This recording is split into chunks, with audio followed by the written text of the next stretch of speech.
On the morning of my 25th birthday, I found a letter in my mailbox that would turn my entire world upside down. I was living in a small apartment in Portland, Oregon, with my wife Priscilla, building a quiet life filled with love and simple joys. The return address showed Columbus, Ohio, and the handwriting was unfamiliar. Inside, a woman named Diane claimed to be my biological mother, the same woman who left me at a hospital when I was only 3 weeks old. She said she wanted to make things right. My hands trembled as I held that paper, because I had spent my whole life trying to forget that I was thrown away. Before I share what happened next, let me know in the comments where you are watching from today. If this story touches your heart, please hit that like button and subscribe to this channel. What would you do if the parents who abandoned you suddenly wanted you back? Stay with me because what happened next changed everything I thought I knew about family and forgiveness. Let me take you back to the beginning, to the story of how I came into this world and was immediately discarded. My biological mother, Diane, and my biological father, Keith, were both 19 years old when they had me. Two teenagers barely out of high school, scared and unprepared for the responsibility of raising a child. According to the records I obtained years later, they brought me to the hospital, signed some papers, and left me there with nothing but a handwritten note that read, "We are not ready. Please find him a good home." That was it. No explanation, no apology, no promise to come back. Just 11 words that would define the first chapter of my existence. I entered the foster care system in Ohio, becoming just another number in a system overflowing with unwanted children. For the first 8 years of my life, I did not even know the full truth about where I came from. My caseworkers told me bits and pieces, but it was not until I was 8 years old that a foster parent sat me down and explained that my biological parents had chosen to give me up. I remember sitting on a worn couch in a stranger's living room, trying to understand why someone would create a life and then walk away from it. That question haunted me for years. My journey through the foster system was a painful one. I lived with 4 different families before I finally found stability. The first family was the Hendersons, an elderly couple named Walter and Dorothy, who genuinely tried to give me a loving home. They were in their late 60s, kind-hearted people who read me bedtime stories and made me feel safe. But after 2 years, Walter's health began to fail. Dorothy could not care for both her husband and a young child, so I was returned to the system. I was 6 years old, and I cried for weeks after leaving their home. The second family, the Morrisons, was a different story entirely. Frank and Janet Morrison had 3 biological children of their own, and they took in foster kids primarily for the monthly checks. I was never treated as part of their family. I ate my meals after their kids finished were hand-me-downs that were too small or too large, and was blamed for everything that went wrong in that house. If something broke, I broke it. If food went missing, I took it. Their oldest son, Derek, used to corner me in the hallway and tell me that nobody wanted me, that I was just a stray dog they were keeping, until someone else would take me off their hands. I spent 3 years in that house before my caseworker finally noticed the bruises and moved me out. The third placement was with a single man named Gary Patterson. He seemed nice at first, a mechanic who said he wanted to give back to the community by helping kids like me. For the first few months, things were okay. But Gary had demons of his own. He started drinking heavily, and when he drank, he became a different person. He never hit me, but the verbal abuse was constant. He would call me worthless, stupid, a burden. He would remind me that my own parents did not want me, so why should anyone else? I was with Gary for 18 months before he lost his job and could no longer afford to keep me. Then came the Thompsons. Linda and Robert Thompson changed my life in ways I can never fully express. They were in their early 40s when they took me in at age 14. Linda was a nurse at a local hospital, and Robert worked as a carpenter. They had tried for years to have children of their own, but were never able to. When they met me, they did not see a troubled foster kid with baggage. They saw a boy who desperately needed love. From the very first day, they treated me like their son. Linda would pack my lunch for school with little notes inside telling me she was proud of me. Robert taught me how to work with my hands, how to build things, how to fix what was broken. They came to my school events, helped me with my homework, and sat with me when I woke up from nightmares about being sent away again. For the first time in my life, I understood what it meant to have parents who chose to love me. When I was 16, Linda and Robert officially adopted me. I remember the day we went to the courthouse, how Linda cried happy tears, and Robert shook my hand before pulling me into a hug. They gave me their last name, Thompson, and I wore it with more pride than I had ever felt about anything. I finished high school with decent grades, enrolled in a community college, and eventually transferred to Portland State University. That is where my life truly began. I met Priscilla during my junior year at Portland State in an accounting class that neither of us particularly enjoyed. She was sitting 2 rows ahead of me, her reddish-brown hair catching the light from the window. I spent the first 3 weeks of that semester trying to work up the courage to talk to her. Finally, I asked if she wanted to study together for the midterm. She said yes, and that study session turned into coffee, which turned into dinner, which turned into 3 years of dating before I got down on one knee and asked her to be my wife. Priscilla grew up in a small town outside of Austin, Texas. She came from a close-knit family with 2 parents who had been married for 30 years and 3 siblings who all got along. When I told her about my past, about being abandoned and growing up in foster care, she did not pity me or treat me differently. She just held my hand and said that the past did not define me, that what mattered was the person I had become. That was the moment I knew I wanted to spend my life with her. We got married in a small ceremony at a park in Portland with Linda and Robert Thompson, sitting in the front row beaming like their hearts might burst. Priscilla's family flew in from Texas, and her father told me during the reception that he was proud to call me his son-in-law. It was the happiest day of my life. A year later, on the morning of my 25th birthday, that letter arrived. I had just gotten home from work, and Priscilla was still at the elementary school where she taught 2nd grade. I flipped through the mail expecting bills and advertisements, but the handwritten envelope caught my attention immediately. I opened it, standing right there by the mailbox, not knowing that those pages would shatter the peace I had worked so hard to build. Diane's letter was 4 pages long, written in careful cursive on pale blue stationery. She explained that she and Keith had been young and terrified when they had me. They had no money, no support from their families, and no idea how to raise a child. She said that giving me up was the hardest decision she ever made, that she had cried for months afterward, that she had never stopped thinking about me. Then came the part that made my stomach turn. She wrote that after giving me up, she and Keith had broken up. But 5 years later, they reconnected, fell in love again, got married, and started a family. A real family this time. They had 6 children together. 3 boys named Brandon, Tyler, and Justin. 3 girls named Ashley, Megan, and Emma. 6 children that they raised in a nice house in the suburbs of Columbus. 6 children that they kept. She ended the letter by saying that she had finally gathered the courage to find me, that she wanted to meet me, to apologize in person, to bring me into their family where I belonged. She left her phone number and address and asked me to please give her a chance to make things right. I do not know how long I sat there on the couch staring at those pages. When Priscilla came home, she found me in the exact same position the letter clutched in my hands. She read it over my shoulder, then sat down beside me and wrapped her arms around me without saying a word. When I finally spoke, my voice cracked. Why was she not ready for me? I asked, but she was ready for 6 others. What was so wrong with me that they threw me away, but they kept the rest?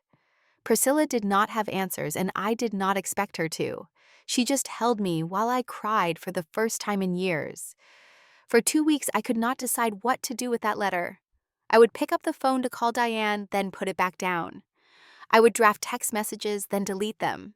Part of me wanted to throw the letter away and pretend it never existed. But another part of me, the part that had wondered my whole life why I was not good enough, needed to know the truth. It was Priscilla who finally helped me make the decision. She said that whatever I chose, she would support me completely.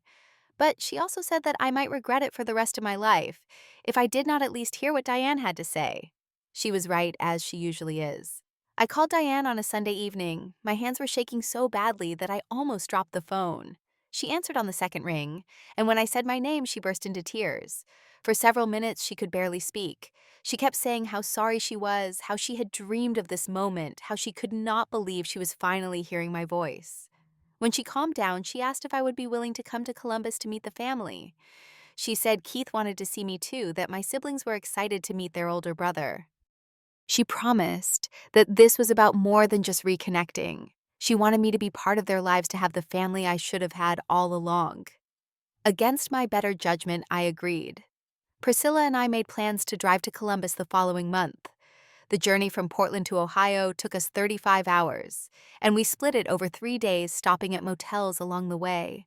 During those long stretches of highway, I told Priscilla stories about my childhood that I had never shared with anyone, about the nightmares I used to have, about the times I wondered if there was something fundamentally broken inside me that made people leave. Priscilla listened to everything, and when I was done talking, she said something that stayed with me. She said that my biological parents' decision to abandon me said everything about them and nothing about me. She said that their inability to love me was their failure, not mine. I wanted to believe her. I was not sure I could. We arrived in Columbus on a Thursday afternoon and checked into a small hotel about 15 minutes from Diane's address. That night, I barely slept. I kept imagining what the meeting would be like, what I would say, how they would react. Would they embrace me as a long-lost son? Would it be awkward and uncomfortable? Would I finally get the answers I had been searching for my entire life? The next morning, Priscilla and I drove to the address Diane had given me. As we pulled onto their street, my breath caught in my throat. The house was beautiful, a large 2-story colonial with a perfectly manicured lawn, a 2-car garage, and a white picket fence. There were bikes in the driveway and a basketball hoop above the garage door. This was not the home of people who could not afford to raise a child. This was the home of a family that had made a choice. Diane came out the front door before we even parked the car. She was a small woman with graying hair and my eyes. I could see myself in her face, and the recognition made my chest tighten. She ran toward me with open arms, tears already streaming down her cheeks. When she hugged me, I stood stiff as a board, unable to return the embrace. Keith appeared in the doorway, a tall man with broad shoulders and a receding hairline. He did not run to meet me. He just stood there with his hands in his pockets watching. When I approached the house, he nodded at me and said it was good to see me. His voice was flat, almost businesslike. There was no warmth in his greeting. Inside, I met my 6 siblings for the first time. Brandon, the oldest at 19, barely looked at me. Tyler, 17, seemed curious but distant. Justin, 15, shook my hand politely. The 3 girls, Ashley, Megan, and Emma, were friendly, but clearly had been coached on how to behave. They smiled and said hello, then went back to whatever they had been doing before I arrived.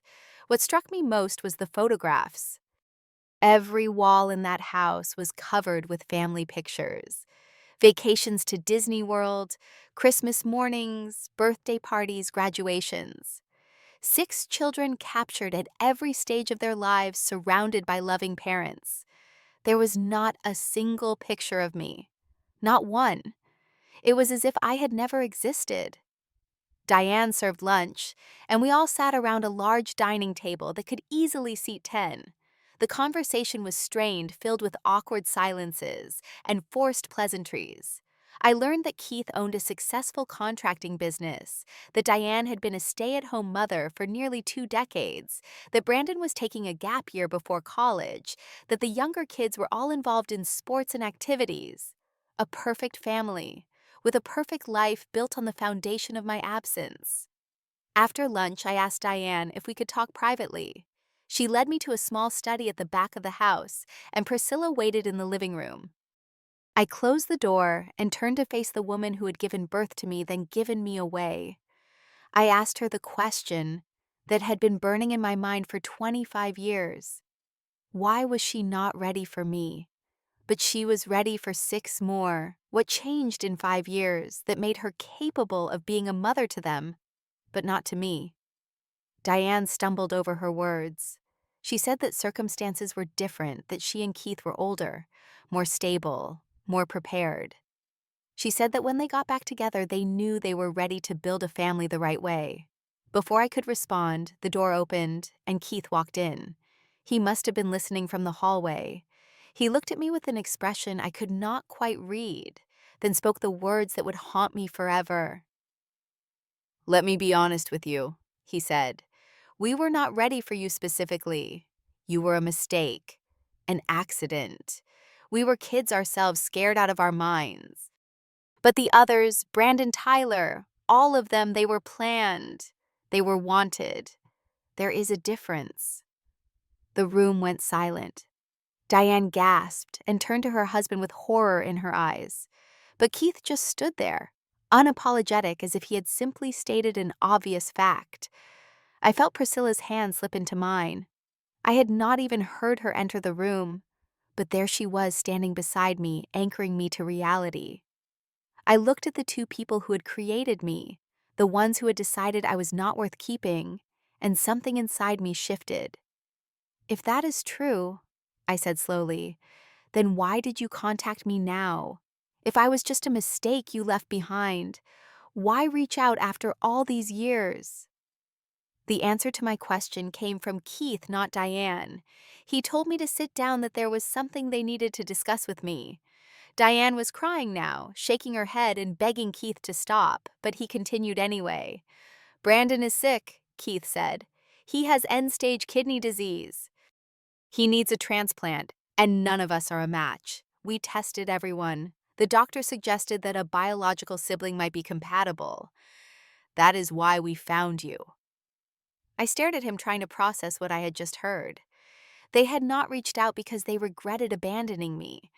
They had not spent years searching for me out of love or guilt. They found me because they needed something from me. They needed my organs. Diane finally spoke through her tears. She insisted that it was not just about Brandon's illness, that she truly did want to reconnect with me, that she had thought about me every single day since she left me at that hospital. But her words rang hollow. If she had wanted to find me, she had had 25 years to do it. She only came looking when she needed something I could provide. I asked to speak with Brandon alone. Keith hesitated, but Diane nodded, and a few minutes later, Brandon and I were sitting on the back porch, looking out at the perfectly landscaped backyard. Brandon was thin and pale, the signs of his illness evident in the dark circles under his eyes, and the way his hands trembled slightly when he lifted his water glass. He apologized for his coldness earlier, explaining that he felt guilty about the whole situation. He had known about me for 5 years, ever since he overheard our parents talking late one night. He had wanted to find me to reach out, but Keith had forbidden it. Brandon said he was ashamed of what his parents had done both 25 years ago and now. I asked him what he wanted from me honestly. He took a long time to answer. Finally, he said that he would understand if I walked away and never looked back. He said that I did not owe this family anything, least of all a piece of myself. He said that if he were in my position, he was not sure he would be able to help people who had treated him the way our parents had treated me. In that moment, looking at this 19-year-old kid who was facing his own mortality because of something he had no control over, I felt my anger begin to shift.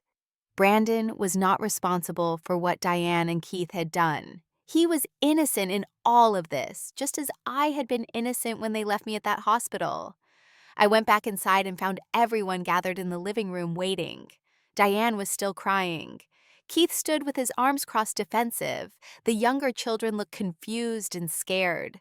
Priscilla stood in the corner, her eyes fixed on me, ready to support whatever decision I made. I told them that I would get tested to see if I was a compatible donor for Brandon. But before I did, I needed to say some things that had been building inside me for my entire life. I looked at Diane and told her that she did not get to call herself my mother. A mother does not abandon her child and then show up 25 years later only when she needs something. A mother does not raise 6 children in a beautiful home while her firstborn grows up wondering why he was not good enough. She gave up the right to be my mother the day she left me at that hospital.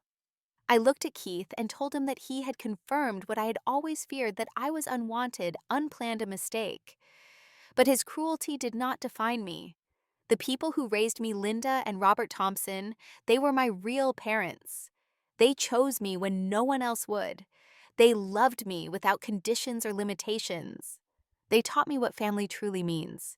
I told them both that if Brandon and I were a match, and if I decided to go through with the donation, it would not be for them. It would be for Brandon, who had done nothing wrong and deserved a chance at life. And it would be for myself because I refused to become a bitter person who let the actions of others determine who I was. Then I told them that after this was over, I did not want any further contact with them. They had made their choice 25 years ago, and I had made peace with it. I had built a beautiful life without them, and I intended to keep it that way.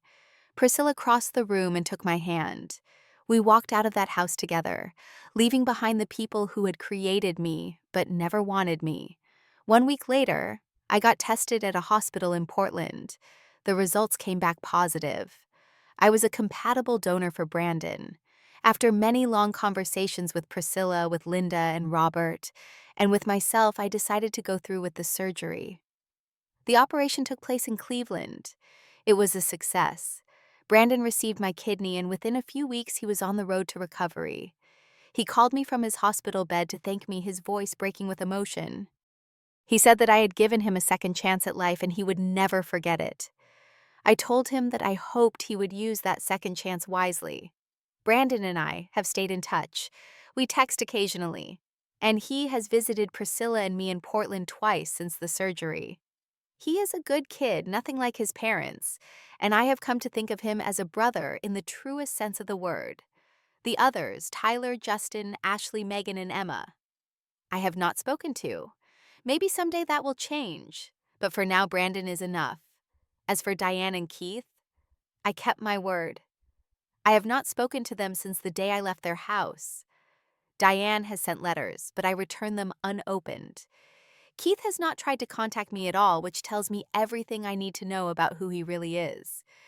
When I returned to Portland after the surgery, the first thing I did was call Linda Thompson. I told her everything that had happened, every painful detail. She listened without interrupting, and when I finished, she said 4 words that healed something deep inside me. She said, "You are my son, not by blood, but by choice," and that she said was the strongest bond of all. Robert got on the phone and told me that he was proud of me. He said that lesser men would have walked away, would have let bitterness consume them. But I had chosen compassion over revenge, forgiveness over hatred. He said that was the mark of a truly good person. I have thought a lot about what this experience taught me. For so long, I carried the wound of being abandoned, the belief that there was something wrong with me, that made my own parents give me up. Meeting Diane and Keith showed me that their decision had nothing to do with my worth. It was about their own fear, their own selfishness, their own inability to rise to the occasion of parenthood.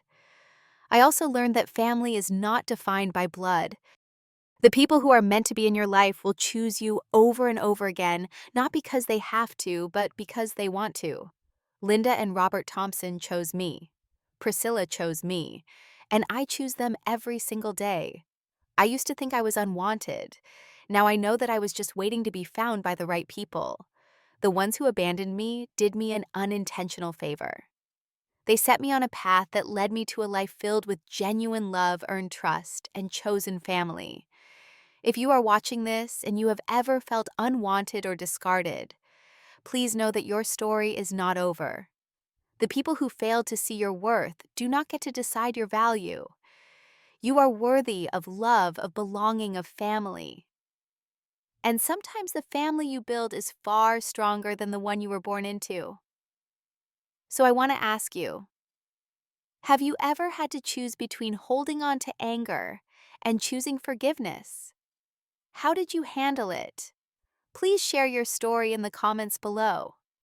Your experience might help someone else who is going through something similar. If this story resonated with you, please give it a like and share it with someone who might need to hear it. Subscribe to this channel so you do not miss more stories like this one. And remember, no matter where you came from, you have the power to decide where you are going. Thank you for spending this time with me. I wish you a life filled with people who choose you, who love you, and who never make you question your worth. Take care of yourselves and take care of each other.